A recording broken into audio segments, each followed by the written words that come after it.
శ్రీ మహాగణాధిపతయే నమః. శ్రీ గురుభ్యో నమః. శ్రీమాత్రే నమః.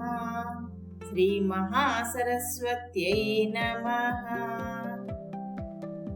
శ్రీలక్ష్మీ కవచం సుఖం ప్రతి బ్రహ్మోవాచ. ఈ లక్ష్మీ కవచం మహాభాగవతోత్తముడు లోకానికి ఏ తత్వాన్నైనా ఏ విధంగా బోధించాలో తెలిసిన వాడు సుఖమహర్షి.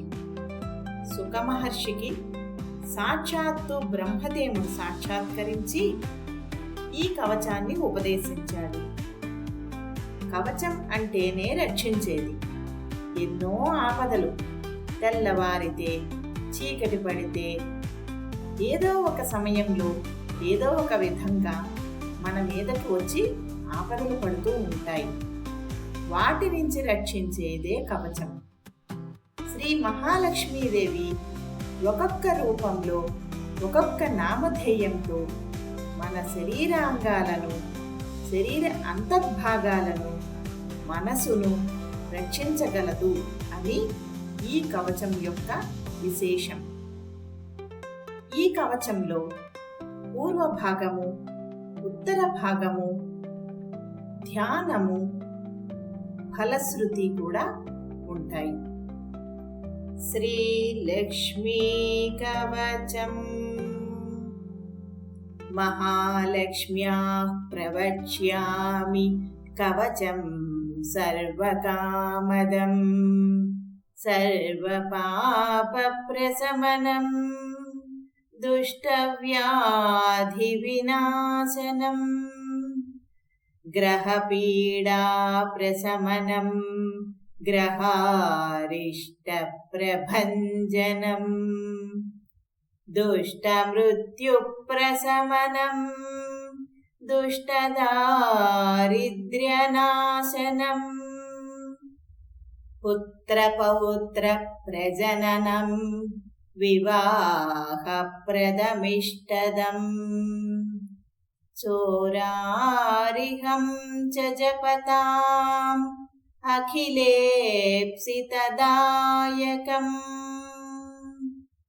సావధానమనా భూత్వా శృణుత్వం సుఖసత్తమ అనేక జన్మ సంసిద్ధి లభ్యం ముక్తిఫలప్రదం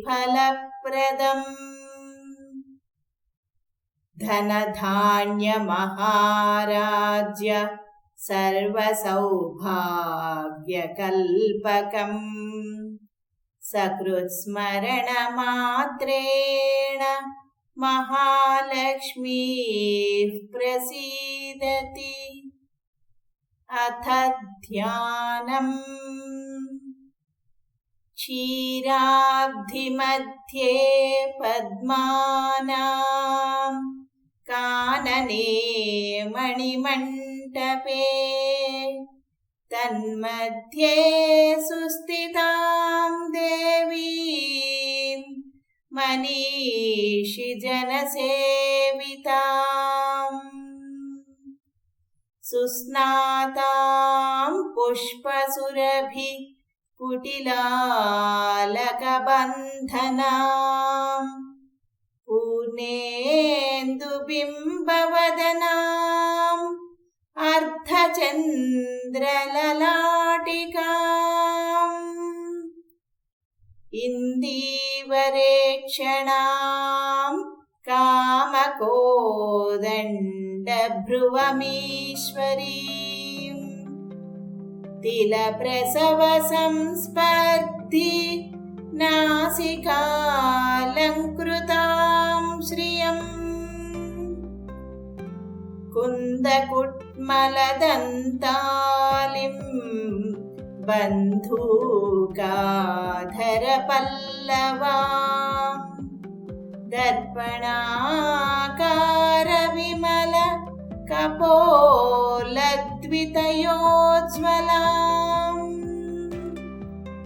రత్నతాటంకకలిత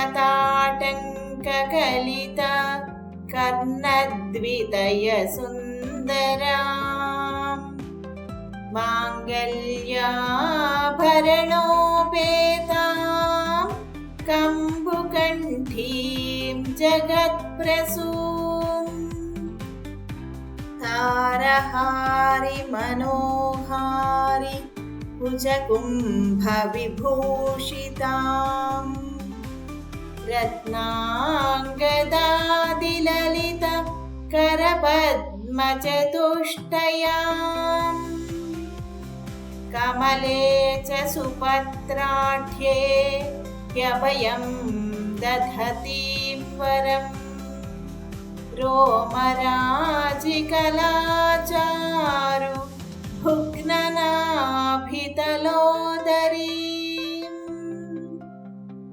पट्टवस्त्रसमुद्भासि सुनितम्बादिलक्षणाम् काञ्चनस्तम्भविभ्राज द्वरजानूरुशोभिताम् स्मरकाहलिका गर्वहारि जङ्घां हरिप्रियाम् कमठी पृष्ठसदृश पादाब्जां चन्द्रसन्निभाम् पङ्कजोदरलावण्य सुन्दराङ्घ्रितलां श्रियम् सर्वाभरणसंयुक्तां सर्वलक्षणलक्षिताम्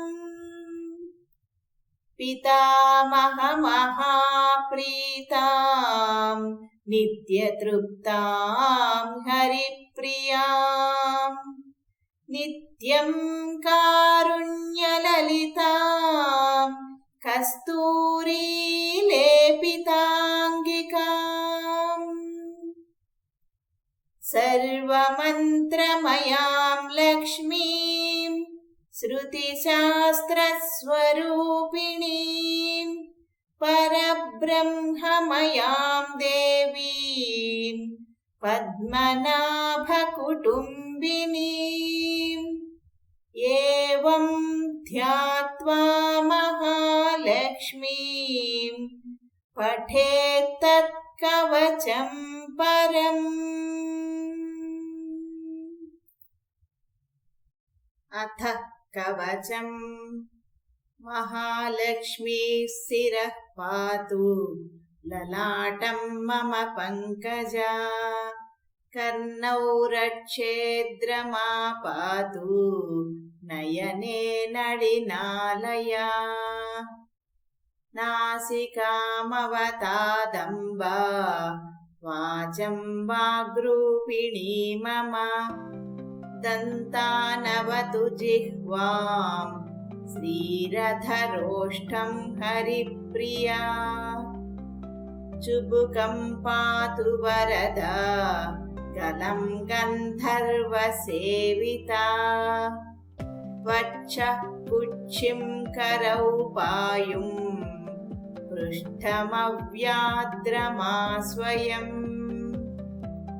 कटिमूरुद्वयं जानु जङ्घं पातु रमा मम सर्वाङ्गमिन्द्रियं प्राणान् मायादायासहारिणी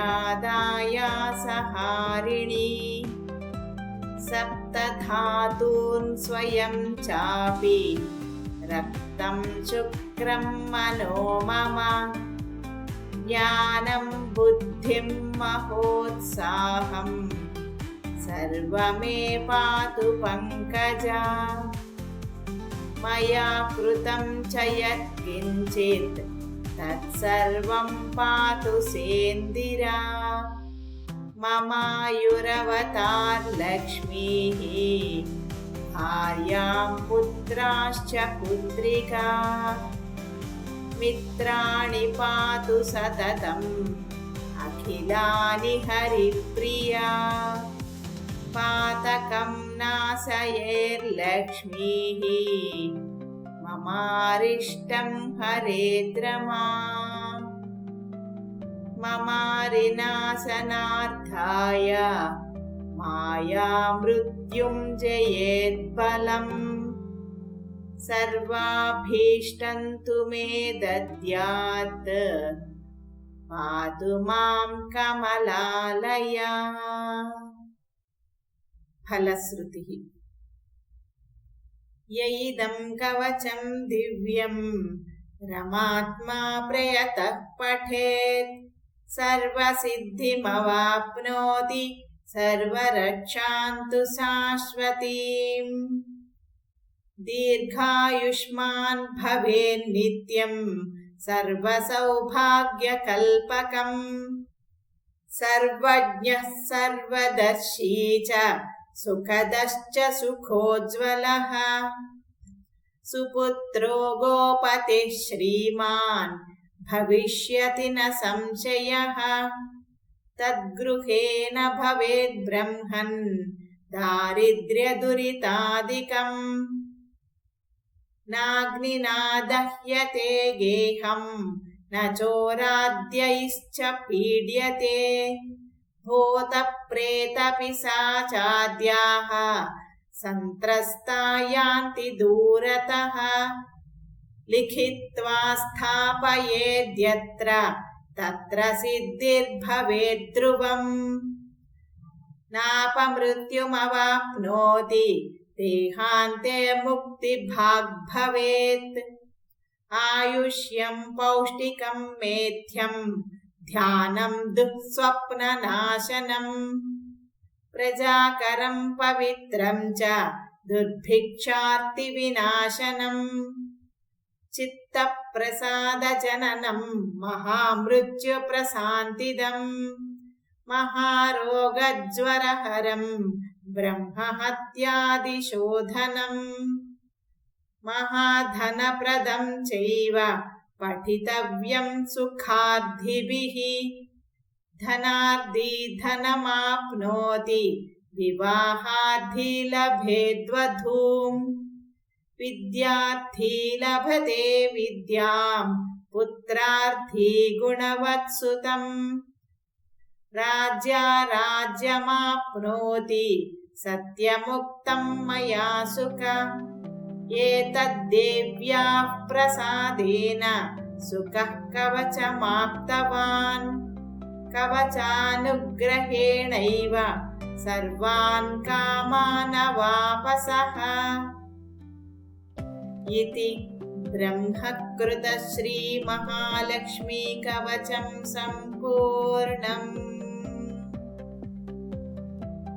బ్రహ్మదేవుడు శ్రీ సుఖదేవునికి ఉపదేశించిన శ్రీ లక్ష్మీ కవచంలో పూర్వ భాగంలో ఉత్తర భాగంలో ఎన్నో విశిష్ట ఫలాలు ఉన్నాయి.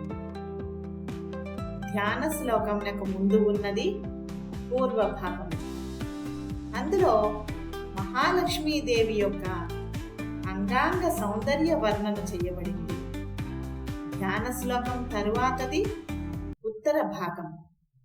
అందులో సాధకుని యొక్క అంగములను శరీర అంతర్భాగములను రక్షించాలి అని ఒక సంకల్పం ఉన్నది. అందుచే ఈ కవచంలో ఎన్నో విశిష్టమైన ఫలితాలు ఉన్నాయని చెప్పడం జరిగింది. ఎవరైతే దీనిని శ్రవణ రూపంగా కానీ పఠన రూపంగా కానీ చేస్తారో లేదా ఇంటిలో ఉంచుకున్నంత మాత్రముననే అసాధారణమైన ఫలములు వస్తాయి. అంటే అగ్ని భయం కానీ చోర భయం కానీ ఆ ఇంట ఉండదు అని సుఖమహర్షికి బ్రహ్మదేవుడు చెప్పాడు. సత్యవంతమైన ఫలాన్ని నీకు చెప్తున్నాను అని అనుగ్రహించాడు బ్రహ్మగారు శ్రీ సుఖమహర్షికి. ఈ లక్ష్మీ కవచం విన్నవారు మహాఫలాన్ని పొందుదురుగాక. శ్రీ మహాలక్ష్మీ కటాక్ష సిద్ధిరస్తు. శ్రీమాత్రే నమః. ఈ వీడియో మీకు నచ్చినట్లయితే లైక్ చేయండి, షేర్ చెయ్యండి, సబ్స్క్రైబ్ చెయ్యండి. అందరికీ ధన్యవాదములు.